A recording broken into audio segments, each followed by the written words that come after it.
Will Texas finish back at the top of the SEC? Well, let's take a look at these 2025 projections before we get to 2025. Though, let's look back at some of the projections we've done from the last 4 years. Again, these are not my predictions. This is our formula that we use that you're about to see.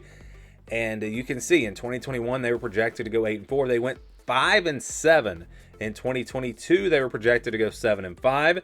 They went 8-4. In 2023 they were projected to go 8-4, and they blew that away at 11-1. That's really when they broke through. And then in 2024, a 10-2 projection, they went 11-1. So the last 3 years, they have actually beaten the projection by 1 game each year, or at least 1 game each year. I beat it by 3 games in 2023. Go back to 2021, and they were obviously a big disappointment. But it feels like those disappointing years are over for Texas. They are now starting to live up to expectations, and I expect them to be right there in the top 10, potentially top 5 again this season. So let's see what the projection looks like. Again, here's the schedule, and this is this formula that we use. Again, this is all based off of our tier rankings for 2025, our way too early tier rankings. And so if Texas, for example, Texas is in tier 1, if they play a tier 2 team, they're going to have a 61 to 70% chance to win that game. If that game is on the road, however, then it becomes a 50-50 game, and that's kind of the way it's calculated. And I do like to say you can kind of look at this in terms of point spreads. That's not what it's based off of, but it does kind of work out that way.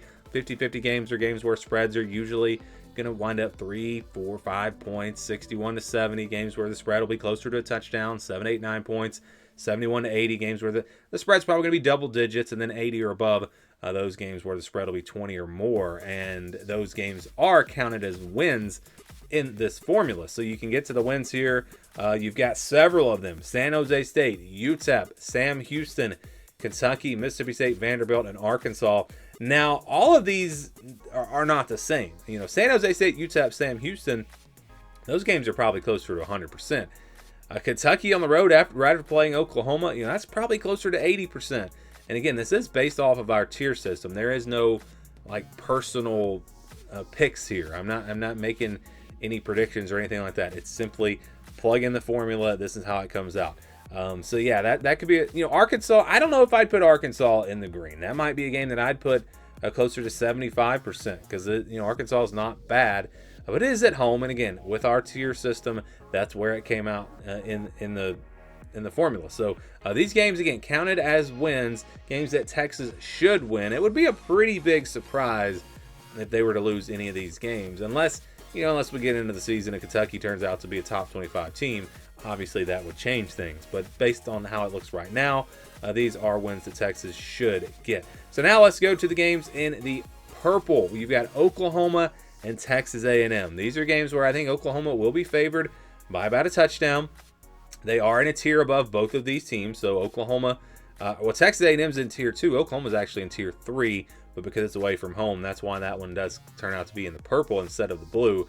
If that was a true home game for Texas, it would be in the blue. And again, rivalry game, if you're looking at the human element of this, I would never put that game in the blue, even if Oklahoma was supposed to be terrible, just because of the rivalry and everything we've seen in the past.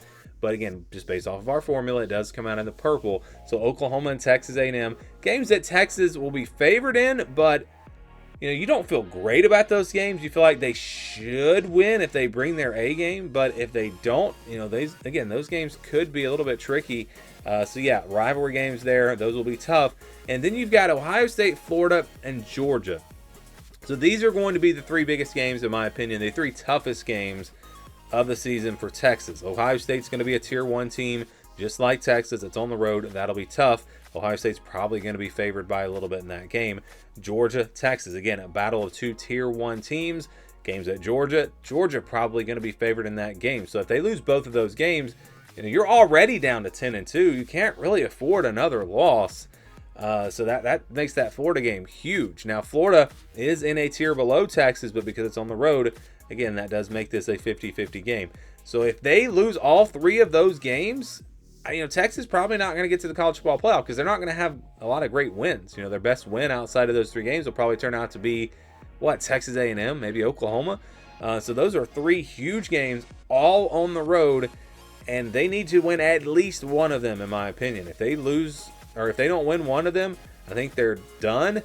If they only win one, then you've got to take care of business in every other game. Of course, that we don't know exactly how it's going to play out, because let's say they lose to Ohio State and then they lose to Florida, and let's say they lose to Georgia and they finish with 2 losses. Well, what if they still get into the SEC championship? So, there is still a path for them to get to the playoff with 3 losses, depending on how the SEC goes, but it'll be very, very tough. So, in my opinion, if you're Texas, you need to get to 10-2. So let's see what the actual projection is, and the projection for Texas is 10-2. So that is exactly where they are projected to finish. Again, when you break it all down, you look at the odds here. You got Ohio State, Florida, Georgia, and then you got Oklahoma and Texas A&M. So you have 5 games that could be a challenge, and 3 of those are 50-50 games. So the odds would say you're going to win, what, 1.5 of those 3 games, and then again you might find another loss in there when you add in Oklahoma, Texas A&M, or potentially you lose 2 games to those 3 50-50 opponents. So 10-2, I think, is a very fair projection with some very tough games on the schedule. It's really weird because they really have a 5-game season, in my opinion, if they don't stumble in these other games. Like, there's 5 big games for Texas. They need to go 3-2. That's got to be the goal. Of course, you want to go 5-0, but I think that's going to be pretty tough, again, with 3 very difficult games on the road. So how does Texas stack up with the other teams in the SEC, just some of the teams at the top? Well, they've actually got the best projected record. Their 10-2 projection is number 1 in the SEC. You see Georgia, Tennessee, and Ole Miss. Those 3 teams projected to go 9-3. Now, Tennessee and Ole Miss are Tier 2 teams, along with a bunch of other Tier 2 teams, but the way their schedule's set up, it gives them a much easier path to get to 9-3 or even potentially 10-2. So that's why you see those teams at 9-3. Georgia with a difficult schedule, even though they're a Tier 1 team, they have the same record projection as Tennessee and Ole Miss, again, 2 Tier 2 teams. But Texas, the clear front runners based off of these projections in 2025.